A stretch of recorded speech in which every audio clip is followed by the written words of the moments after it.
이렇게 해서 땅 나누기가 마쳐졌습니다. 근데 희한하게 땅 나눴다는 얘기가 두 번 나옵니다. 49절 나오고 51절에 나오죠. 어떤 차이가 있을까요? 보세요. 49절에 이스라엘 자손이 그 경계를 따라서 기업의 땅 나누기를 마치고, 그리고 51절 끝부분에 이에 땅 나눈 일을 마쳤더라. 자, 어떤 차이가 있다고 보십니까? 같은 이야기인가요? 좀 다른 이야기인가요? 다른 이야기죠. 그렇죠. 어떻게 다를까요? 네.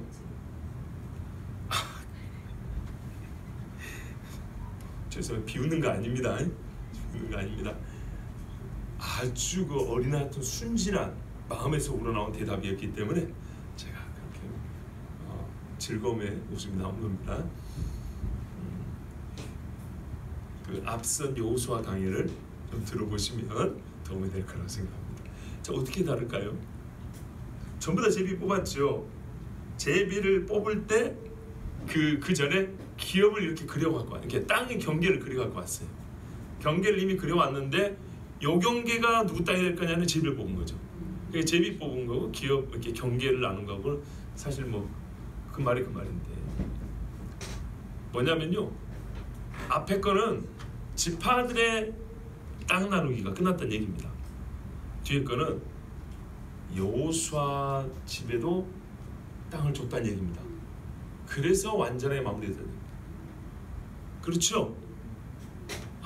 최동집 쌤 오랜만에서 감이 잘 안 잡히죠? 고개를 갸우뚱하시는데 본문이 엄청 쉬운 말이잖아요. 보세요. 49절에 이스라엘 자손이 그들의 경계를 따라서 기업의 땅 나누기를 마쳤어요. 각 지파별로 먼저 분배받은 집들이 있었고, 또 뒤에 게을러 빠져가지고 형제 집에서 빌부터 살면서 우리는 이 고생 안 할란다 이런 사람도 있었죠. 그래서 여호수아가 막 화를 내가지고, 그죠? 보이지 않는 채찍을 휘두르면서 빨리 가서 남은 땅 경계 그려갖고 오라고 그랬죠. 그래갖고 오니까 실로에서 딱 모여서 뭐라 그래요? 7등분 한 다음에 제비 뽑으라 그랬어요. 맞지요? 요렇게 해서 12지파가 다 끝난 거예요. 지파의 땅 나누기는 끝났습니다. 그런데 여호수아는 에브라임 지파 사람이지만 독립적으로 여호수아를 위한 성을 하나 준 거예요. 동네를 하나 따로 줬다고요. 그래서 앞부분에 뭐냐면 각 자손, 이스라엘 자손 각 지파의 기업을 나누는 일은 마쳤다는 거고요. 그래서 이제 각 지파별로 기업을 못 받은 지파가 없습니다. 다 됐고, 지금 근데 땅을 못 받은 사람 누구냐? 여호수아가 못 받았다는 얘기예요. 물론 레위인들은 이제 도피성을 또 만들고 해서 또 각 지파마다 레위인의 살 성을 주기도 했고, 그리고 그 중에 또 특별히 도피성을 정해놨고, 그게 이제 아마 20장 이하에 나오는데, 여호수아에게는 에브라임 지파 사람이지만 에브라임에 그냥 속한 자가 아니고, 갈렙하고는 좀 다릅니다. 갈렙은 헤브론을 달라 해서 구했지만 갈렙의 헤브론은 유다 지파에 속한 성읍으로 계산이 되는데, 오늘 여호수아가 받은 딥나세라는 성은 에브라임에 속한 성으로 그렇게 계산이 안 됩니다. 말 그대로 요즘 말하면 자치지역처럼 그렇게 주어집니다. 여호수아에게 특별히 주어진 기업입니다. 요거까지 해서 땅 나누기가 다 마쳤다. 이게 51절입니다. 그러니까 무슨 말이냐면, 제가 설교 제목에 이렇게 돼 있죠. 제비 뽑아 얻은 땅, 요거는 각 지파를 얘기한 거고요. 구하여 얻은 성읍, 이건 여호수아의 받은 땅을 얘기합니다. 이렇게 해서 최종적으로 땅 나누기가 어쨌다고요? 마쳤다는 겁니다. 그럼 오늘 우리가 볼 말씀은 초점은 어디에 있을까요? 그렇죠. 여호수아가 구하여 얻은 성읍, 그리고 이게 플러스 됨으로 해서 땅 나누기가 온전하게 맞춰졌다는 거. 그렇죠. 우리가 이 앞부분을 계속 봤잖아요. 제비 뽑아 얻은 땅을 봤잖아요. 자, 이제 오늘 본문에서 우리가 눈여겨봐야 될 것, 하나님이 우리에게 주시고자 하는 그 말씀이 어디에 있는지 우리가 이제 확인이 됐습니다. 자, 그 눈을 가져 보십시오. 여호수아는요, 이스라엘 사람들 중에 나이가 몇 번째 순위에 들어갈 거라고 보십니까?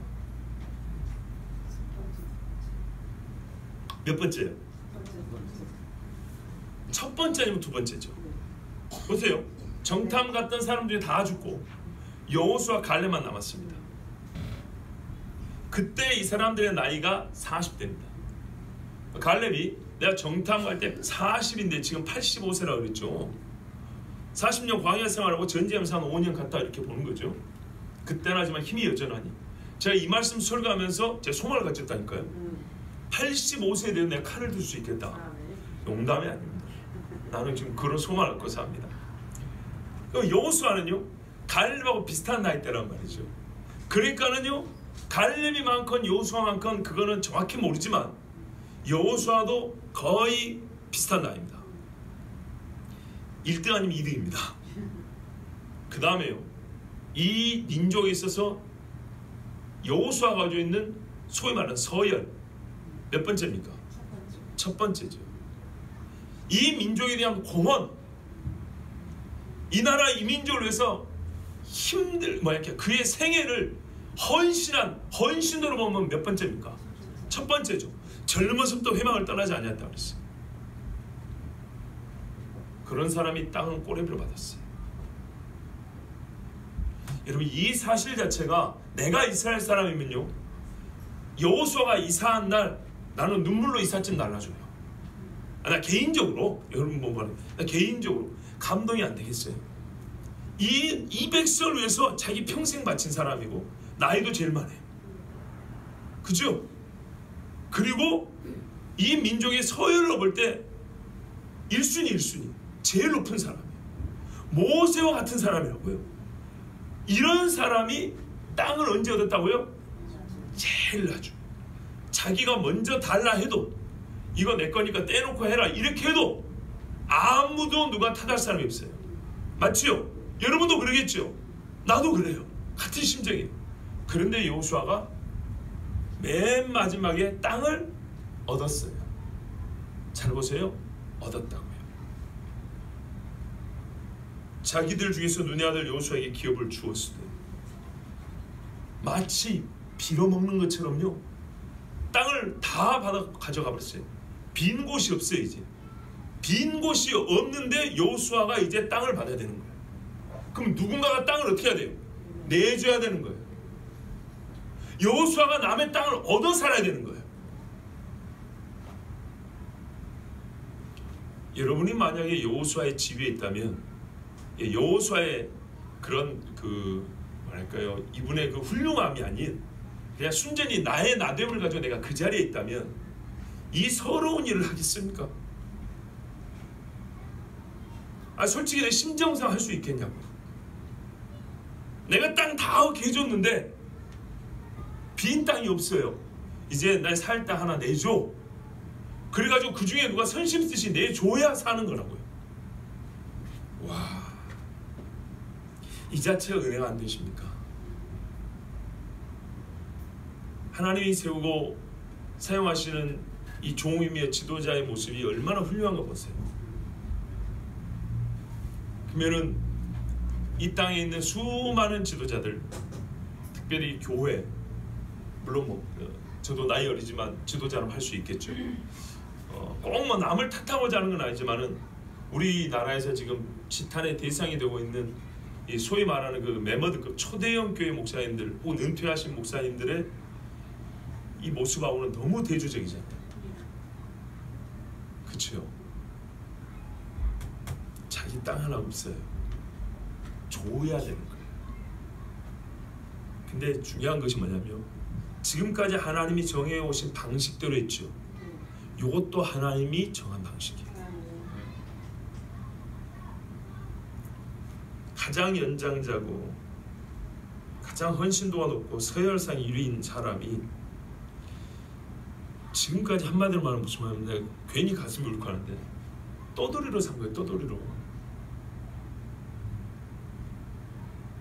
가나안에 입성해가지고 전쟁 끝나고 땅 나누기 다 끝날 때까지 집이 없는 거라고요. 이 사람의 가족은 손자들까지 있을 텐데 나이가 지금 거의 추정컨대 90 정도 되는 나이란 말이에요. 110세에 죽었으니까 땅 한 20년 살다 죽은 건데 그러면 이 나이 때까지 엄밀히 말하면 천막칠집이야 있었겠지만 자기 땅이라고 하면 지게표를 세운다 그러거든요. 조상의 지게표, 땅에 경계를 말뚝을 받칠 수가 없었다 이 말이에요. 지금까지. 어디로 갈지 모르는, 지금 현재 살 땅은 있지만 이것은 정해지지 않은 나그네로서 잠시 머무는 땅이라 이 말이에요. 다른 지파는 다 줬고 저 요단 동편은 진지게 다 줬는데 여호수아가, 여러분 예수님 하신 말씀 기억나십니까? 인자는 머리 둘 곳이 없다. 여우도 쉴 곳이 있는데 인자는 머리 둘 곳이 없다. 여호수아 여호와께서 구원하신다. 그래서 여호수아에서 우리는 예수님 본다 그랬죠. 자기 무덤이 없어요. 부자가 무덤을 줬어요. 나중에 여기 예수님이, 아니 여호수아의 그 성은 딥나세라는 성이거든요. 여기는 에브라임 지파입니다. 에브라임은 이스라엘 중에 가장 가운데고요, 부유한 지파입니다. 거기서 그 형제로부터, 여호수아 본인이 에브라임 지파 사람이에요. 그 형제가 주는 땅에서 삽니다. 그런데 감사한 건 뭐냐? 하나님 앞에 참 에브라임 지파 설교할 때 아마 했던 것 같은데요, 실로가 에브라임 지파였어요. 여호수아는 형제로부터 땅을 얻었지만은 거기를 차지하게 된 이유, 그곳을 구한 이유는 뭐냐면 실로가 있기 때문이에요. 하나님의 성막이 가깝기 때문에 젊어서부터 하나님의 성막을 떠나지 않았던 여호수아는 죽을 때까지 하나님의 성막에서 이 백성을 다스리고 죽겠다는 작심을 한 겁니다. 그게 이제 그 뒤에 나오는데요. 일단 49절을 좀 더 보겠습니다. 이스라엘 자손이 그에게 기업을 주었다 이렇게 되어 있습니다. 여호수아가 어디로 살지 모르기 때문에 12지파가 공히 똑같은 마음을 보여줘야 되는 겁니다. 그렇죠. 여호수아가 지금 갈 데가 없잖아요. 어디로 갈지 모르기 때문에 12지파가 자기 지파에서 땅을 구하더라도 주겠다는 동의를 다해야 되는 겁니다. 이 마음도 얼마나 아름다운 거 봐보세요. 전제가 그겁니다. 12지파가 누구라도 정해지면 그 지파가 여호수아 식구들 살 수 있도록 주겠다고. 그런 다음에 여호수아 이제 말을 한 겁니다. 여호수아도 훌륭하지만요, 이 백성의 지도자들도 참 훌륭합니다. 여호수아를 잊지 않았습니다. 그 선택하는 곳은 어디라도 줄 용의가 있었고 그것을 이미 합의한 상태였습니다. 적어도 이때 이스라엘은요, 무엇이 선한지 아는 자들이 지도자였어요. 봐보세요. 얼마나 아름다운 거예요. 제가 이 땅 나누기 처음에도 말씀드렸지만 다시 한번 생각해보죠. 한 집에 아버지가 엄청나게 넓은 땅을 유산으로 남기고 돌아가셨어요. 자식이 12이라고요. 무슨 일이 벌어질 때 짐작이 되시죠? 그런데 이 12아들이 다투질 않아요. 넓은 땅, 좁은 땅이 있어요. 훗날 믿음이 변변치 않아가지고 일은 벌어지긴 하는데 땅을 나누는 그 시점에서 이 여호수아와 그 시대의 이스라엘 장로들이 함께 있던, 그렇다 그러죠. 그 시대의 지도자들이 있을 때는 어떻게 해요? 이게 싸움의 이유가 되지 않았어요. 그런데 실제로 제일 큰 싸움의 이유가 될 문제거든요. 이것이야말로 이 짜장면이나 짬뽕이나 문제가 아니란 말이에요. 그죠? 지하철 타고 갈 거냐 버스 타고 갈 거냐 문제가 아니에요. 그런데 가장 큰 싸움이 벌어지고 나라가 쪼개질 수도 있는, 우리의 일반적인 생활을 보면은 집안이 쪼개질 수 있단 말이에요. 형제 간에 의가 상하고. 그런데 이 사람들이 그렇지 않아요. 왜요? 같이 가나안 땅에 들어온, 즉 요단강을 같이 건넜고 여리고를 함께 무너뜨렸고. 여러분 그거 아십니까? 히브리서에 보면요, 각 사람의 믿음의 사람들을 우리에게 보여주죠. 그죠? 믿음의 전당입니다. 그런데 모세까지 말씀한 다음에 뒤에 이 사람들을 하면서 복수형으로 나옵니다. 복수형. 아브라함, 이삭, 야곱, 요셉, 모세 이렇게 난 다음에 모세 다음에 이 사람들 얘기하는데 이 사람들 앞에 나온 아브라함, 이삭, 야곱이 아니에요. 이스라엘 사람들 얘기합니다. 단체로 믿음을 언급한대요. 그 부분입니다. 근데 놀라운 건 뭐냐면 이 사람들은 믿음으로 홍해를 건넜으며, 아브라함이 건넌 거 아니죠.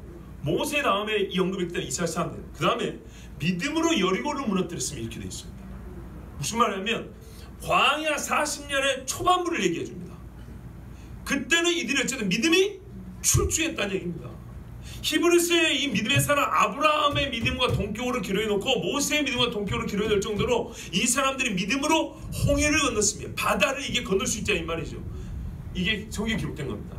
그 다음에 이와 동급의 믿음이 뭐냐니까는 이들이 믿음으로 여리고를 무너뜨렸으며, 여리고를 무너뜨린 사건은 그렇게 중요한 거예요. 문제는 홍해를 건넌 사람들은 40년 동안에 믿음 없는 사람이 다 죽어버렸고, 여리고를 무너뜨린 사람은 어떻게 해요? 여호수아가 살아있을 때까지 그 믿음을 지켰다가 여호수아 죽은 다음에 믿음을 금세 잃어버렸다는 얘기입니다. 그러니까 믿음의 유효기간이 얼마 안 간 것이 안타깝지만, 오늘 본문에 비춰서 알 수 있는 건 뭐냐면, 여리고를 무너뜨린 그 세대가 히브리서의 믿음이 기록되어 있죠. 바로 그 믿음의 사람들이 지도자일 때 이 땅의 땅 나누기를 이렇게 평화롭고 아름답고 하나님의 순리와 법도대로 해갈 수 있었다고 말입니다. 곧 여호와의 명령대로. 50절입니다. 여호와께서 언제 명령을 내렸는지 성경 기록이 안 나와 있습니다. 그런데 우리가 추정해 볼 수 있습니다. 언제냐면 가나안 정탐이 끝났을 때입니다. 가나안 정탐이 끝나고 나서 여호수아와 갈렙만 하나님이 안식의 땅에 들어간다 그랬습니다. 이게 민수기 기록입니다. 그런데 나중에 우리가 여호수아기 14장인가 15장에 보면 나오지만 갈렙이 말을 하래요. 저 산지 헤브론을 주십시오 그러죠. 그날에 당신도 들었거니와 여호와께서 나에게 주셨다 그랬어요. 그 이야기가 어디 나와요? 민수기에 안 나와요. 그 많은 기록은 없어요. 그냥 여호수아서에 가나안 땅에 들어왔을 때 갈렙이 그냥 한 말이에요. 그걸 우리가 생각했을 때 갈렙이 지금 여호수아 이스라엘 백성이 뭐라고 말하냐면, 그날에 당신도 들었거니와 여호와께서 저 산지를 내게 약속해 주셨습니다. 그럼 그날이 언젠가요? 정탐하고 왔을 때 저놈들은 다 죽을 거고 너희들은 들어갈 때 할 때, 그때 하나님 이미 갈렙에 약속해 주셨다 이 말입니다. 그거를 기억하고 갈렙이 말해요. 그때 내가 말들은 그때나 지금이나 힘이 여전하다. 그러니 그 약속이, 그때 주어진 약속을 내가 지금 하나님 주신 약속을 받아 누리겠다 이 말이죠. 그걸로 봤을 때 여호수아에게도 하나님이 언제 약속을 했을까요? 그때 그날에 갈렙과 여호수아에게 공이 똑같이 약속을 했을 거라고 보는 겁니다. 이것을 이스라엘 백성들이 기억하고 있죠. 민수기에는 갈렙에게도 하나님이 약속한 기록이 없습니다. 여호수아의 갈렙이 그날에 약속했다고 그냥 자기가 말을 해버립니다. 그리고 이스라엘 사람 다 인정을 합니다. 그래서 우리가 말씀을 이렇게 논리적으로 연결해보면, 하나님께서 민수기에 그 정탐하고 왔을 때, 민수기에는 직접 기록이 없지만은 그때 무슨 일이 있었냐면, 이 사람 갈렙에게 하나님이 네가 원하는 그 땅을 주겠다고 약속을 했는 모양이구나. 이걸 이제 알 수 있는 거죠. 그거와 마찬가지로 여호수아에게도 그날 똑같이 갈렙과 여호수아만 들어간다 했기 때문에, 여호수아에게도 그때 네가 원하는 땅을 내가 주리라 이렇게 약속했던 걸 알 수 있습니다. 그거를 기억하고 이스라엘 사람들이 곧 여호와의 명령대로 했다는 겁니다. 그럼 명령대로 뭐냐? 이거는 제비뽑기가 아닙니다. 구하는 대로 가는 겁니다. 갈렙도 구하는 대로 갔습니다. 그런데 갈렙이 구한 건 해필 어디라고요? 헤브론이라고요. 기럇 아르바. 아르바는 아낙 족속 중에 남은 자의 압이라고 그랬죠. 거인족이 사는데 그 산에. 근데 왜요? 아버지 아브라함이 거기서 하나님을 경외했던 자리이기 때문에. 그 갈렙이 참 훌륭하게 그걸 했잖아요. 여호수아도 훌륭합니다. 보십시오. 여호와의 명령대로 여호수아의 구한 성읍을 주게 됐습니다. 이거는 여호수아가 가진 정당한 권리입니다. 그래서 이스라엘 백성이 12지파가 있는데 어느 지파를 불러도 괜찮은데 에브라임 지파를 불렀습니다. 자기 형제 지파이기도 하고, 나에게 딥낫세라를 주시오 이렇게 말했습니다. 여러분 딥낫세라 들어보셨습니까? 이 성읍이 유명한가요? 안 유명한가요? 내가 모르면 안 유명한 거죠. 그래요. 안 유명해요. 성경에 하나 한 번밖에 안 나와요. 뒤에 이름이 조금 바뀐 이름으로, 이름이 뭐 한 성의 이름이 2개, 3개 될 수 있잖아요. 조금 다른 이름을 한 번인가 더 나와요. 진짜 안 유명한 동네예요. 거기다가요, 정말 가슴이 아프면서 이 마음이 찡한 게 있어요. 봐보세요. 여호수아의 구한 성읍 딥낫 에브라임 산지, 산이에요. 산, 평야도 아니고 산지 딥낫세라를 주매 여호수아가 그 성읍을 중건하고 거기 거하였었더라. 우리 번역에는 뭐라고 되어 있습니까? 건설하고. 건설하고. 그 말은 무슨 말이죠? 황무지란 얘기입니다. 땅을 골라도 뭐가 있는 땅을 골라야지. 아무것도 없는 땅을 고른 거예요. 신명기에 뭐라냐면, 너희가 가나안에 들어가면 너희가 짓지 아니한 집을 줄 것이고 건축하지 아니한 성읍을 줄 것이고 파지 아니한 우물을 준다 그랬어요. 그래서 다른 사람들은 다 그렇게 찾아 들어갔어요. 각 지파마다 성 이름을 봐보세요. 그죠? 성 이름이 많이 있죠. 근데 딥나세라는 데는 성이 아니에요. 그냥 땅 이름이에요. 성이 없어요. 짓지 아니한 집으로 들어가는 게 아니라, 다른 데는 뭐라 그래요? 우리가 여러분 앞에 있는 단자수만 보더라도 성읍, 그 마을 이렇게 돼 있죠. 48절에 이렇게 다 찾아갔어요. 그렇게 다 나눠줬다고요. 진짜 하나님 말씀대로 짓지 아니한 집을 얻어 살게 해줬다고요. 근데 여호수아는 나이 먹은 이 할아버지가 식구들 데리고 가지고 뭐 한다고요? 집을 지어야 되는 거예요. 성을 쌓아야 되는 거예요. 산에 아무것도 없는 것을 택한 거예요. 여호수아가. 이 양반 왜 이랬을까요? 정말 왜 이렇게 했을까요? 나는 여기서 여호수아의 지혜를 봅니다. 내갑 족속의 지혜 비슷한 거예요. 하나님이 뭘 경고하냐면 모세를 통하여 마지막 신명기 모압 평야에서 설교할 때 너희가 건축하지 않은 성읍 줄 것이고 짓지 않은 집 줄 것이고 파지 않은 우물 줄 것이고 심지 않은 과수를 줄 것이고 너희가 짓고 짜지도 않은 옷을 줄 거다 그랬어요.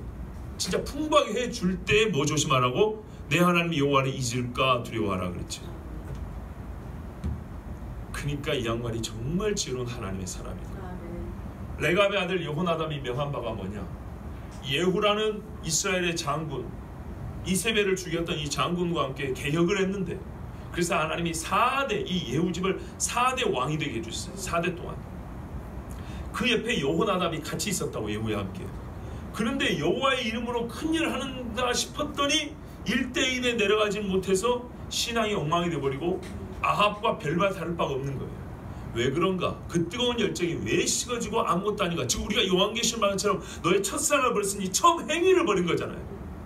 처음 행위가 왜 버려졌는가 했더니 사실은 별것 아닌 데서 버려진 거예요. 삶의 풍족함에서, 없었던 힘이 생긴 데서 여호와를 버리는 마음이 생겨버린 거예요. 그래서 여호나답이 후손들에게 뭐라 그래요? 이건 해도 죄가 아닌데, 해도 죄가 아니지만 이것이 죄로 이끌 수 있기 때문에 포도나무인 것은 씨도 먹지 말라. 너희는 도시에서 살지 말고 저기 밖에서 천막 치고 살아라. 생활이 힘든 거거든요.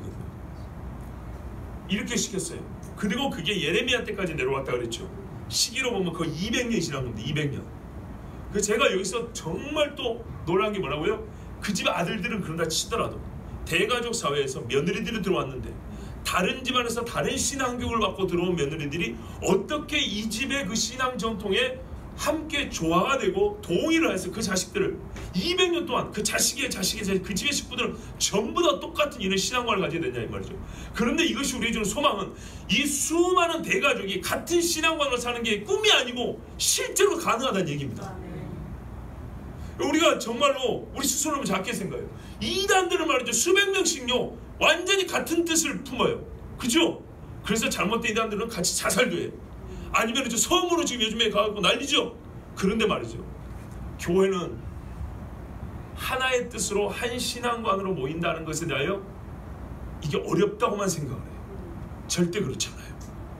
레갑의 후손들은 200년 동안 이걸 지켜왔어요. 그리고 예수 모실 때까지. 얼마나 멋지고 아름답습니까? 우리가 스스로 소망이 너무 작아요. 니네의 꿈이 너무 작다고요. 자 보세요. 멀리만 바라보는 것이 아니고요, 지금 주신 것을 완전하게 하는 꿈, 빈틈이 없이, 이것도 가능하다는 얘기입니다. 하여튼 이 레갑 족속의 지혜와 여호수아의 지혜는 방불할 정도로, 여호수아는 육신은 좀 고통스럽지만 봐보세요. 이 자손들과 같이 뭐 해야 되죠? 땅 파고 기초부터 다시 바꿔야 돼요. 황무지에. 그러나 그는 자기의 집을 부유한 땅 중에 험악한 곳에다가 세우기로 작정을 했습니다. 대신에 여호수아가 있는 집에서 가까운 건 어디라고요? 실로, 여호와의 성막이 가깝습니다. 이게 정말 막 살아 계시면 막 우리 한국식으로 형님 부르고 싶은 우리 큰형님 여호수아의 믿음이에요. 그가 일생의 여호와를 경외하며 살아오면서 어떤 의미에서 마지막으로 자기 후손들에게 보여줄 수 있는 신앙의 증표예요. 이게 되니까 여러분 24장 가면 뭐라고 나와요? 나와 내 집은 여호와를 섬기노라. 만약 만약에 여호수아 이렇게 하지 않고 똑같이 어디가 좋냐 이렇게 가가지고 그냥 편하게 살면서 나와 내 집은 여호와를 섬기며, 이게 가능했을까요? 그 말이 그렇게 강하게 우리가 꽂힐 수 있을까요? 불가능하죠. 불가능하죠. 우리 큰형님 여호수아 같이 이 나라에도 훌륭한 지도자들이 있었어요. 우리 한국 교회도 이와 같이 훌륭한 목사들이 있었어요. 오늘날 없어서 문제고, 참 그래서 부끄럽고 우리가 참 하나님과 세상 앞에 할 말이 없는 건데, 예전에는 이런 분들이 있었다니까요. 여호수아는 자기가 충분히 얻을 수 있고 구할 수 있음에도 불구하고 그가 구한 것은 진짜 예수님처럼, 머리둘 곳 없는 예수님처럼 딥나세라, 이름도 없는 산지 황무지를 구해가지고 거기에서 다시 수고하여 집을 졌어요. 그러면서 일생의 남은 시간 실로를 가까이 하면서 여호와를 섬기며 이스라엘 백성을 다스렸어요. 그리고 하나님 앞에 간 사람이 여호수아입니다.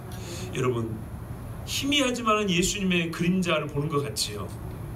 그런 사람이에요. 자,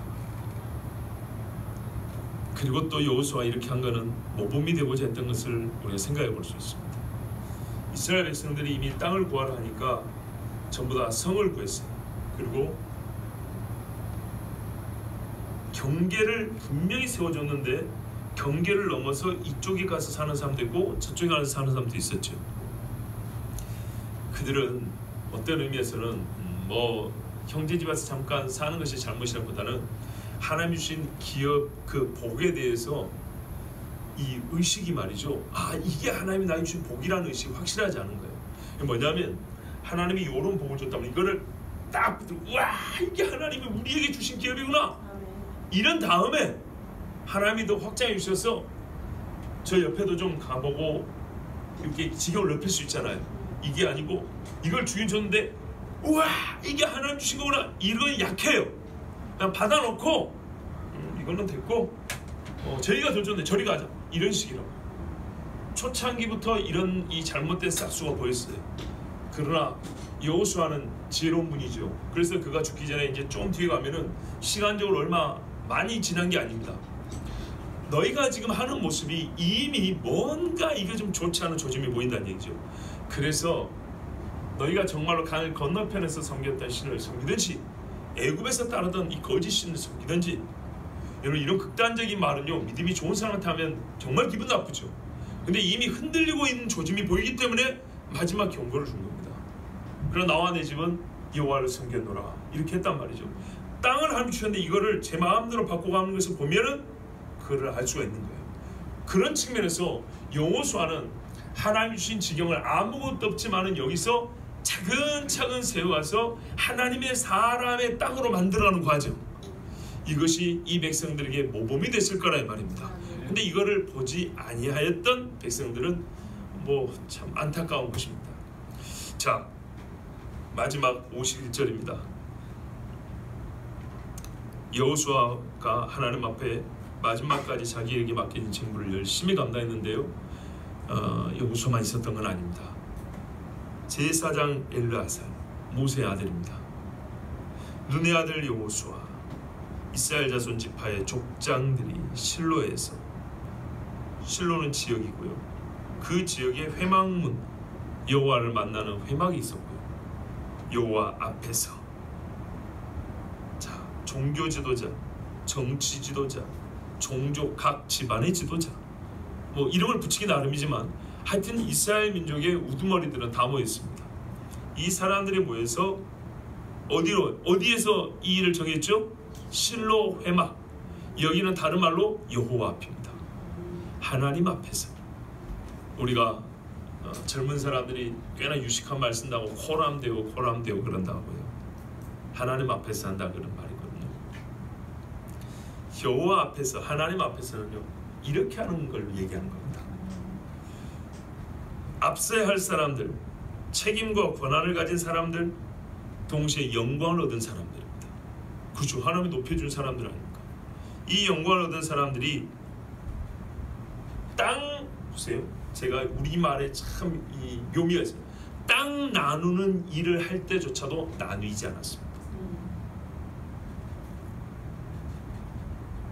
땅을 나누는 일만큼 나누기 좋은 빌미가 없는데 땅 나눌 때조차도 나누지 않냐. 그러니까요, 교회가 하나 되면 완벽하게 하나 될 수 있습니다. 이 일을 함에 있어서 지도자의 분열을 우리가 본 적이 없습니다. 왜요? 여호와 앞에서 했기 때문입니다. 이 일이 한치의 오차도 없고 분열 없이 다툼 없이 됐던 것은 여호와 앞에 서 있었기 때문입니다. 그럼 하나님이 그날 불로 임했습니까? 뭘로 했습니까? 아닙니다. 그냥 천막 하나 있고 그 안에 여호와의 법궤가 있었을 뿐입니다.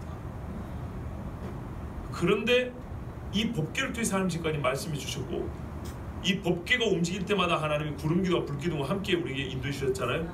그것을 기억하고 믿기 때문에 이들은 법궤가 있는 회막 앞에 있는 동안 우리는 여호와 앞에 있다. 옛적의 신의 산에서 하나님 앞에 서 있던 것처럼 동일한 마음으로 그들은 하나님이 명령하신 일을 그대로 법도대로 행했던 것입니다.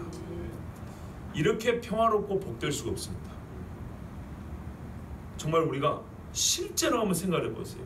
실제로 이건 대단한 싸움거리가 될 수 있는 겁니다. 그런데 여호와 앞에서는 이 지도자들의 수가 지금 최소 몇 명입니까? 최소 14명. 그죠? 12지파 족장하고, 그리고 또 누구입니까? 엘르아살하고 여호수아 있죠. 물론 저 요단 동편 지파들은 먼저 가져갔기 때문에 빠졌을 수도 있어요.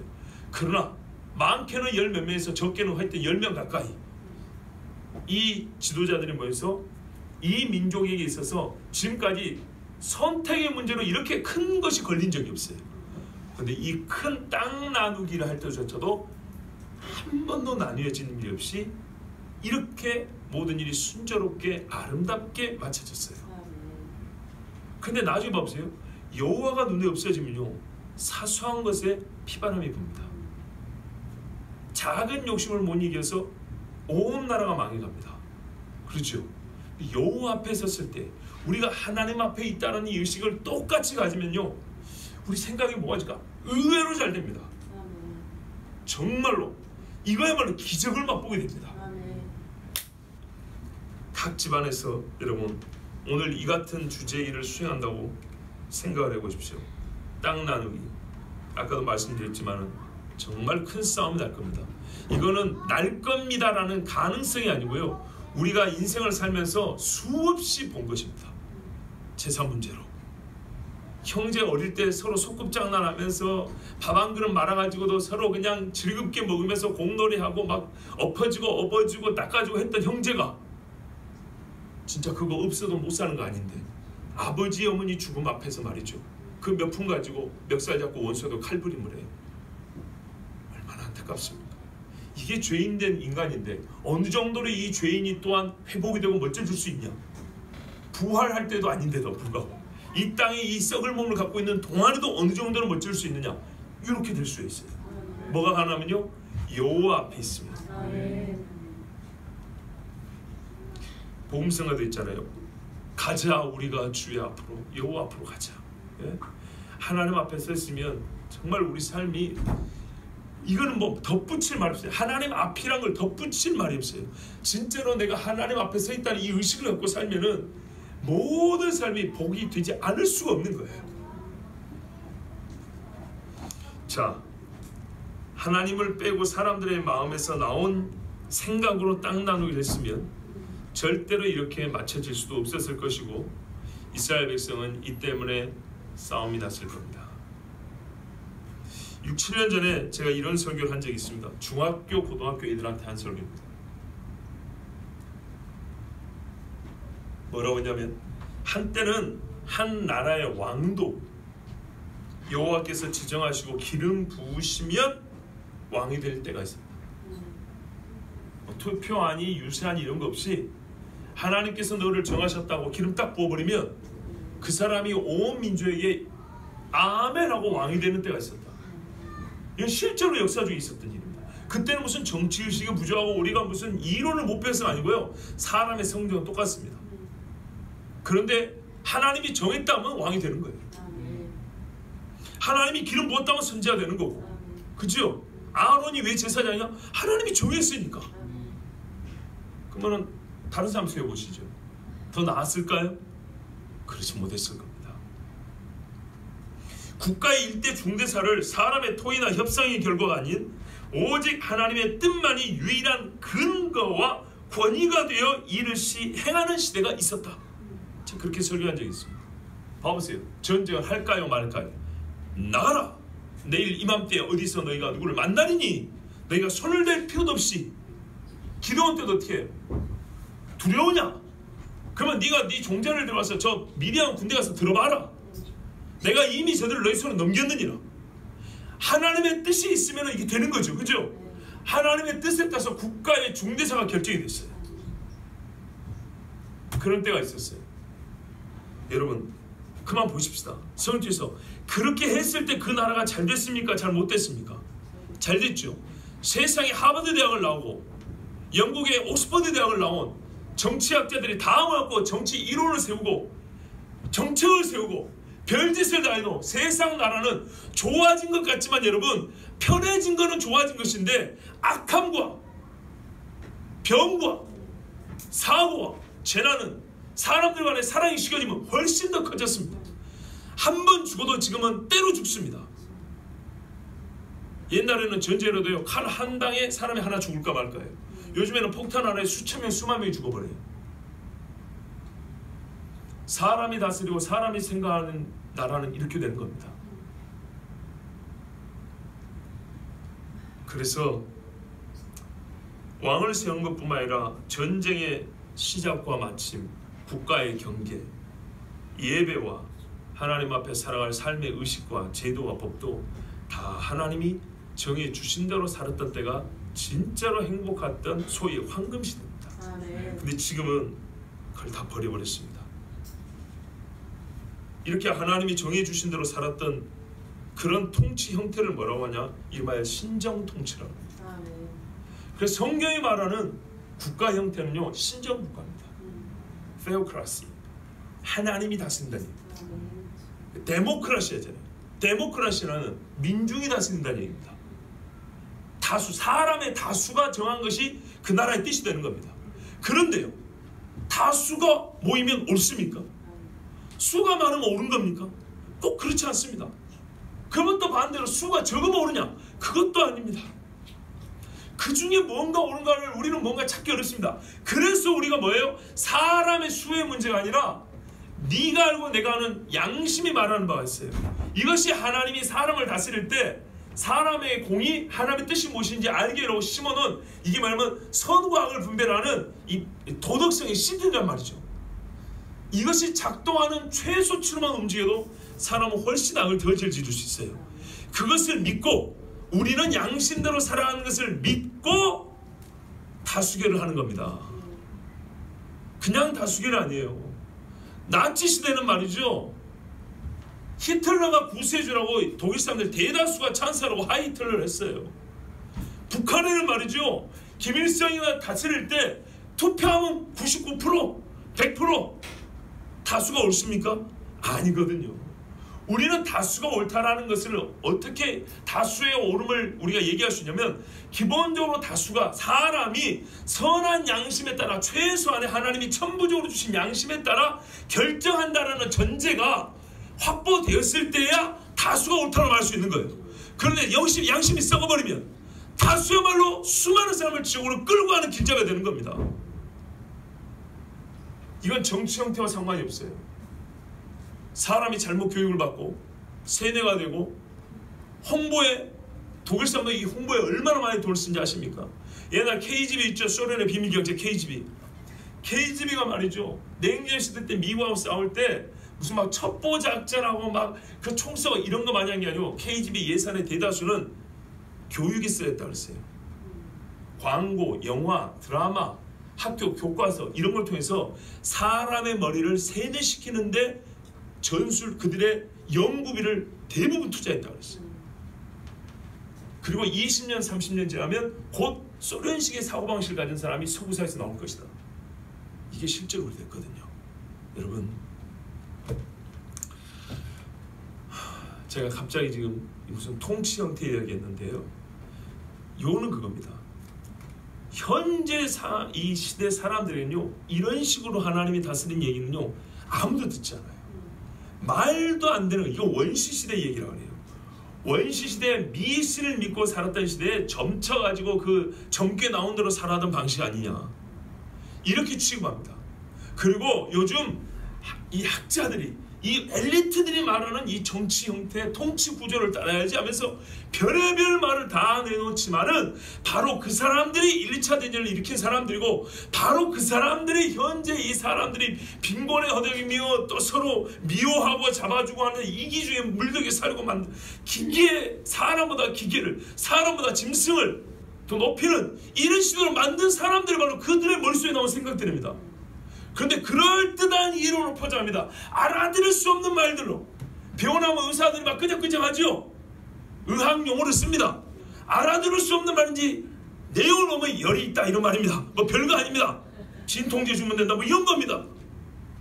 그런데 별거 아니고 니나 나나 상식적인 말로 다 통하는 거를 그렇게 어려운 용어로 뭔가 있는 듯이 포장을 해놓으면 우리는 어떻게 해요? 전부 다 껌뻑 죽는다 이 말입니다. 그 속이 무엇인지 정체를 알지 못하고, 그러면 결과가 어떻게 했냐? 결과가 좋아야 되는데 이 세상이 정말 살지 못해 사는 세상이 되었다, 죽지 못해 사는 세상이 되었다면 우리는 사실 어디로 돌아가면 본래 하나님이 정하신 신정 통치로 돌아갑니다. 이게 요한계시로 말하는 겁니다.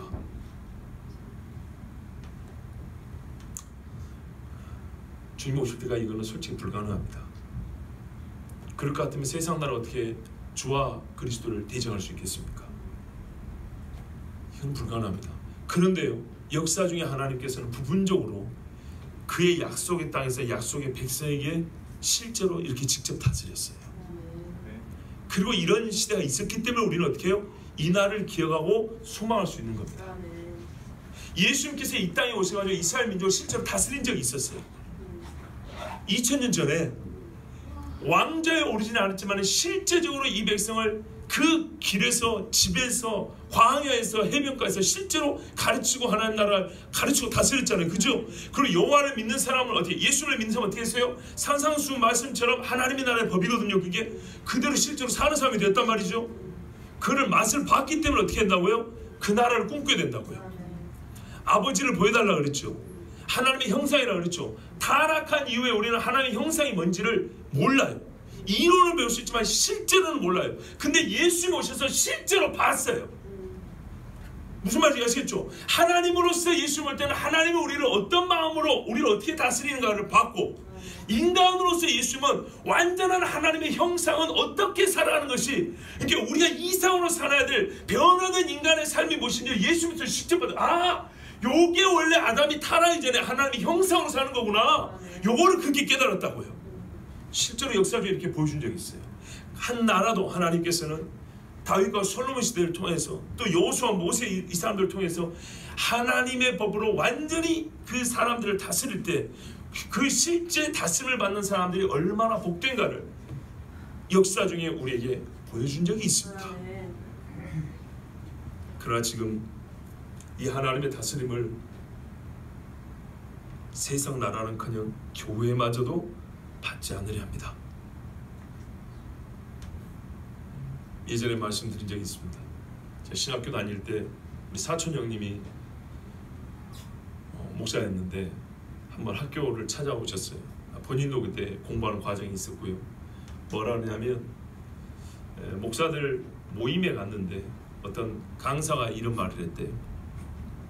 현대교회는 성령의 도우심을 구하지도 아니하고 성령의 도움 없이도 우리가 할 수 있는 계획들을 세운다고 그랬어요. 이 성령의 도움이 필요하다는 걸 처음부터 인정하지 아니하고 너무나 영적이고 너무나 거룩한 걸 세우면 사람의 힘은 안 되잖아요. 아무리 기도하기 싫어도 이건 기도해야 될 것 같은 그런 일들 있죠. 그런 일을 아예 계획을 세우지 않는다는 거예요.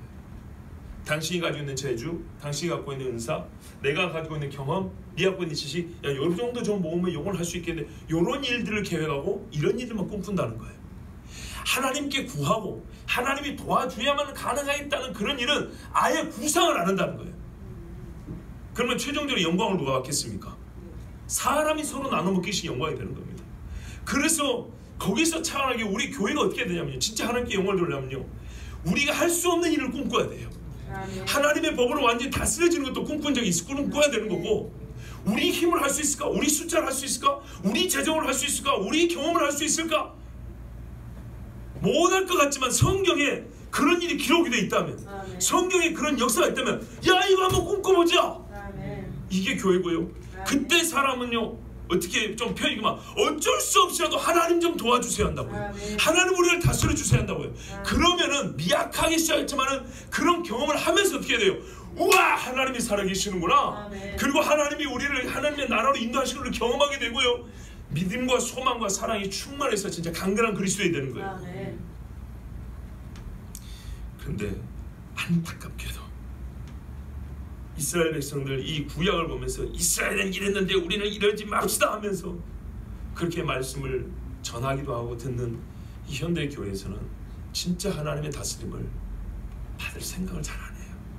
그런데 보세요, 여호와 앞에서 하나님의 법도들하고 명령대로 하면 어떻게 됩니까?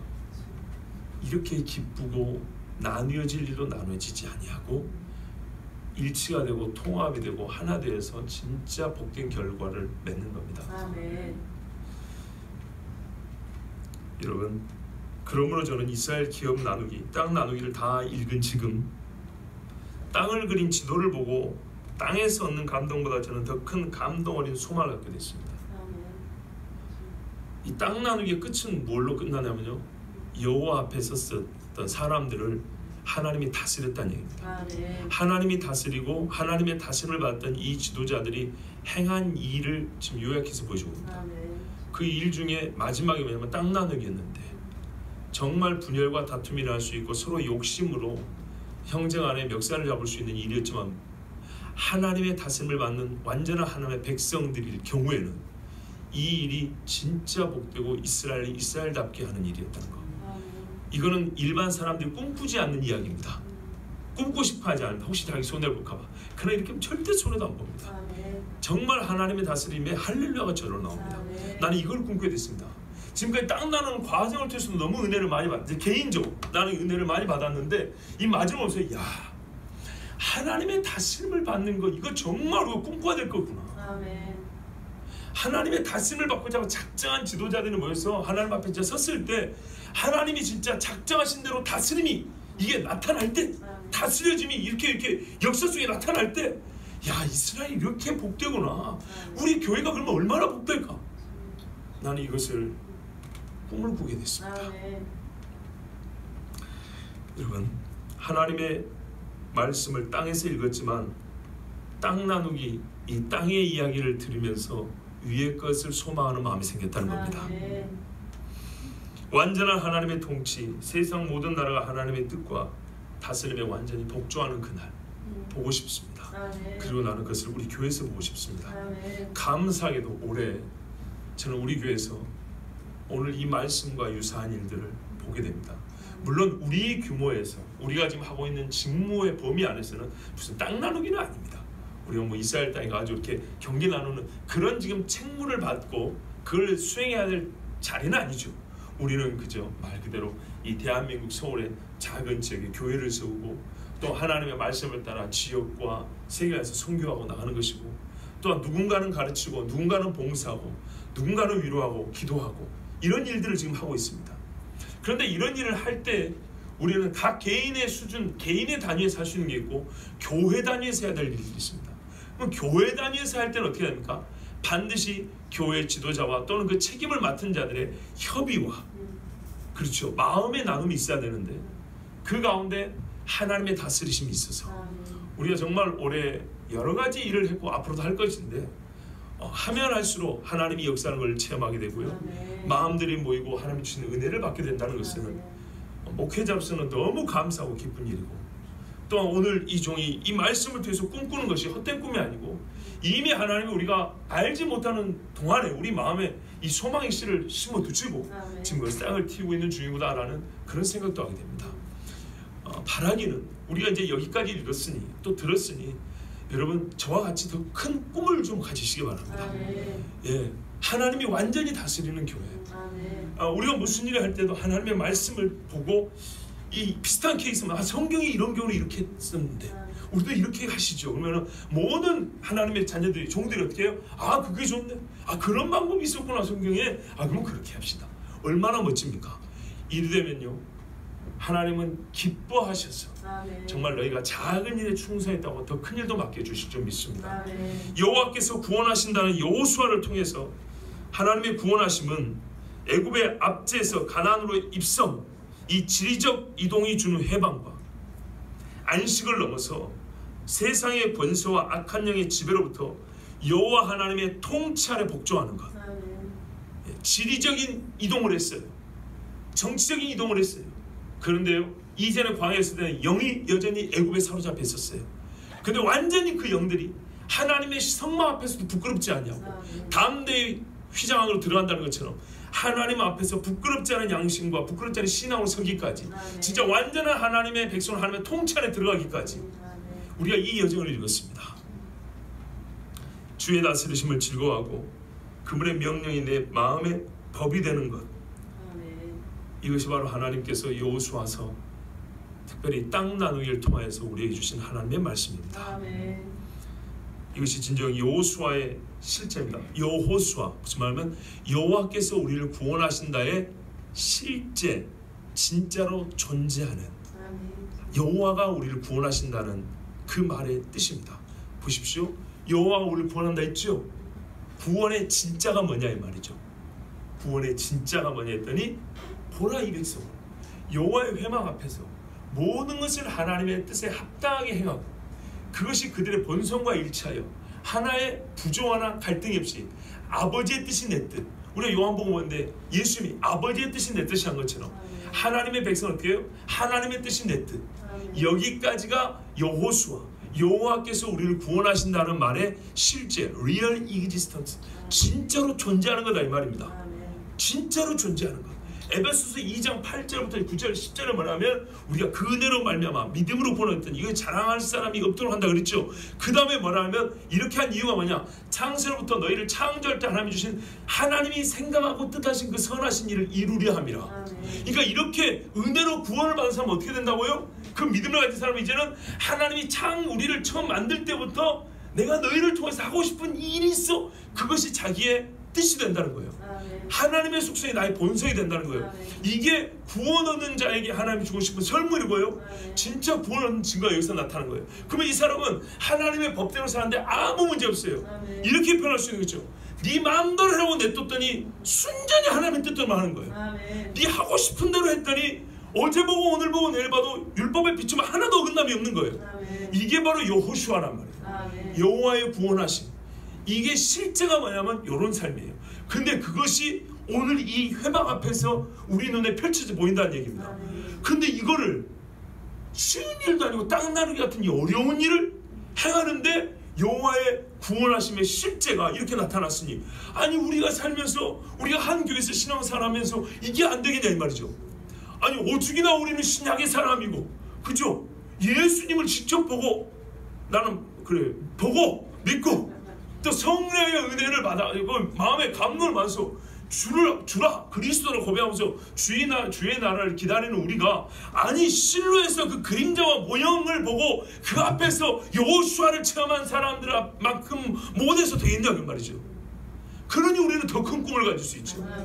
예, 저는 진짜로 이 꿈을 가져야 됐습니다. 갈렙처럼 85세까지 칼을 드는 거 말고도, 말씀 이렇게 검처럼 휘두른 거 말고도 내가 함께하는 신앙의 공동체, 여호수아 이때와 같이 진짜로 하나님의 다스림을 받고 이 땅의 모든 사회 보기에 이해가 안 되지만 주는 자와 받는 자밖에 모르니까 세상은 모르지만 여호와의 통치하심을 완전하게 받고 그것이 나의 본성화되어서 살아가는 우리 교회, 그 이 마지막 시대에 남아있는 마지막 세대 귀한 하나님의 백성들 되기를 나는 소망하고요. 그렇게 간구하겠습니다. 나와 내 집은 그렇게 기도하겠습니다. 여러분도 그렇게 기도하시겠습니까? 그러면 하나님께서 여호수아 여호와의 다스림과 구원을 허락하실 줄 믿습니다. 우리 이 시간 함께 기도합니다.